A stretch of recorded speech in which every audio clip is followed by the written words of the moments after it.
So to start with, let's just look at what do we actually mean by the word consciousness. It seems very obvious. We talk about consciousness, we all know that we are conscious, but we often get ourselves into trouble when we actually use the word consciousness as a noun, because as soon as we add NESS to any word, we take an adjective, some description, and turn it into a noun so that we can talk about it in a more general way. So, happiness. Happiness as a thing doesn't actually exist. What is, or what does exist, is there's the feeling of being happy. We all know what it's like to be happy. So, happy is a description, it's an adjective of how we feel. Happiness is just a general way we can talk about it. But we can't go out and find something called happiness. And it's the same with consciousness. Consciousness is just a way of talking about something. And what it's talking about is the fact that we are conscious. And that is the one thing that each of us knows for sure is that we are conscious. Right now, each of us is conscious. We are experiencing this world. You are hearing my voice. You are seeing the images on the screen. You are aware of your body. You are aware of thoughts coming in and out. That is the one thing we know for sure, is that we are aware. I mean, we could, for example, you might be sitting in the matrix right now. You might be sitting in some virtual reality where your brain is in some jar and all this is information is fed into you and you're manufacturing the image of this world. Even then, the one thing you could be sure of is that you are aware, even though what you're aware of may be a complete illusion. So being aware is absolutely fundamental. It's the one thing we cannot doubt, the one thing we know for sure. So when I'm talking about consciousness, I'm not talking about something to be discovered or known or whatever. I'm just talking about that very simple fact of life that everyone knows completely intimately, the fact that each of us is aware. Now, in some senses, we never actually know that awareness directly. We recognize we are aware, and what we know are all the forms that arise in the awareness. And when I talk about forms arising in awareness, I'm talking about images, sounds, smells, sensations, thoughts, feelings. So right now I am seeing the room I'm in, and information, data is coming in through my eyes, it's being processed by the brain, and that's creating an experience of this room. I'm hearing sounds, and my brain is piecing all that together and producing the sounds I'm hearing, and sensations from my body are being integrated into that. And my thoughts and feelings, they're all being processed by the brain and then appearing in my consciousness. Or you could say these are all forms of which I'm conscious. So when I talk about forms arising in consciousness, I'm really meaning any experience at all that we have. Any experience is a form that we are aware of, a form in consciousness. Now, the big question is, how is the brain actually involved in this? It's clear that the brain is very intimately involved in the creating of the forms. What I'm seeing in this room is due to the way the brain processed the visual information. What I'm thinking, the brain is processing in its own way, and thoughts appear in my awareness. And we know that if you damage the brain in some way, then it doesn't quite function the same way, and you may lose the sense of smell, or you may lose hearing or something, or the ability to integrate vision. So we know the brain is intimately concerned with what appears in consciousness. We could say the brain generates the forms that appear in consciousness. In fact, I sometimes say we should think of the brain as a reality generator as much as an information processor. It's processing information, but in that processing of information, it is generating the realities that we experience. So there's no question that the brain is intimately involved in creating the forms that we experience. But then the other question is, does the brain create consciousness itself? Now, the normal scientific view is yes, of course it does, because if we, upset the brain, we change consciousness. But all we're doing is changing the forms that arise in consciousness, or maybe making the brain so that no forms arise, what we call unconsciousness. But this question of whether the brain actually creates consciousness is a very, very important one. And as I say, for almost the whole of history, it's been assumed in science, for scientific history, that the brain creates consciousness, that consciousness itself comes out of the brain. But there are serious problems with this view, and it's interesting, it's currently being called into question.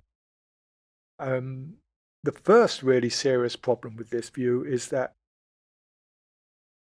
we believe that matter is unconscious. We think that atoms, stones, living cells, the brain cells in your brain are not conscious beings. We don't think the brain cells are conscious beings.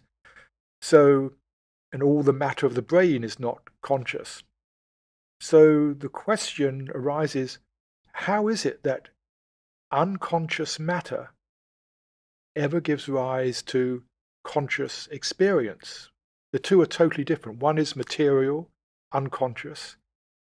Experience is immaterial and conscious. They're two totally different things. And this is what's called the hard problem in philosophy of consciousness. The easy problem is, how does the brain generate the experience of a certain smell or falling in love or seeing this room, whatever? I mean, they're called the easy problems, not that they are at all easy. I mean, it may take us 50, 100 years of deep research into the brain till we understand that. When we understand how the brain creates a certain experience, we're a long way off. But even when we understand that, there's still the hard problem of, why is there consciousness in the first place? Why doesn't all that processing sort of go on in the dark like some robot? Why do we actually have an inner experience? That's the hard problem. And at the moment, people have tried many different ways of trying to understand that. There's many different theories put forward, but each one in the end comes up against this problem of, how does matter, which is unconscious, ever produce conscious experience? And the other problem with this view is that if brains do produce conscious experience, where do we draw the line in evolution? I mean, we accept that other animals are conscious. For example, we accept our pets are conscious. I sometimes hear scientists say, oh, only human beings are conscious. Dogs aren't conscious. Horses aren't conscious. I'd say to them, well, if you believe that and your pet needs to go and have an operation, would you make sure they had an anesthetic? And usually, well, yes, of course. But I say, if you don't believe they're conscious, why would you want to make them unconscious? Clearly, we imagine they would experience pain like we do. They feel pain. So clearly, we imagine they're conscious. They may not think like we do. They may not reason like we do. They may not imagine the future like we do, the various things we've been looking at which are particularly human. But nevertheless, we accept that they are experiencing conscious beings. And, we imagine probably birds and other animals, probably fish are. They've got nervous systems. We imagine they would be conscious. And so the question becomes, where do you draw the line? Is a spider conscious? It has a nervous system. Is a fly conscious? It has a nervous system. Or, is a simple worm conscious? Now, wherever you draw the line, you say, well, maybe a fly is conscious, but a simple worm isn't. You then have to explain what it is about the arrangement of nerve cells in a worm So it doesn't create consciousness, whereas the arrangement of nerve cells in a fly does. And you're back to that hard problem of how is it that a certain arrangement of matter suddenly produces subjective experience, whereas another arrangement of matter doesn't. So this is another part of the problem. So this is another aspect of the hard problem. But I don't think of it as a hard problem so much as an impossible problem. And I say that because I think it's impossible within the current scientific worldview. And the current scientific worldview is one that says that the real world is the world of space, time, matter, energy, what we call the physical universe. This is the real world, and consciousness is something which emerges out of it. That's the current paradigm which most scientists would adhere to. And for a long time, consciousness has been almost totally ignored. And for, probably good reasons. First of all, you cannot measure awareness. You can measure people's responses, but you can't measure awareness itself. You can't measure what I'm experiencing. And science likes to measure things. And also science likes to be objective and put things out there and study them. You can't actually take your experience and other people study your experience. So science has sort of left consciousness aside. And also it seems, the scientific understanding of the universe seems to work perfectly well without having to include consciousness. Well, it did up until 100 years ago when Einstein with the theory of relativity and then quantum physics both very strangely began to imply that consciousness couldn't be ignored. It was a fundamental part of the universe in some way, that the actual act of observation, of being conscious of the world, somehow affected the world itself. And this is still a great mystery. No one really knows what's going on here. And I think part of the reason is we are still trying to understand how consciousness affects the world from a point of view, a worldview, which says, but still the real world is space, time, energy, matter. Consciousness somehow comes out of that. And we now have to explain how that affects the world of space, time, energy, and matter.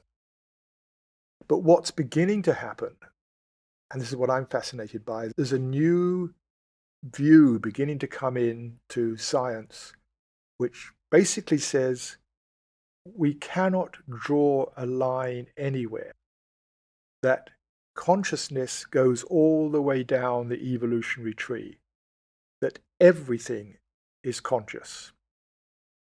Simple bacterium has its own little tiny degree of awareness. It doesn't mean a bacterium thinks or reasons or anything that we know, but it isn't totally devoid of experience. It may be, 1/billionth of what we know. It may just be a very faint sensing of it, chemicals in its environment, something like that.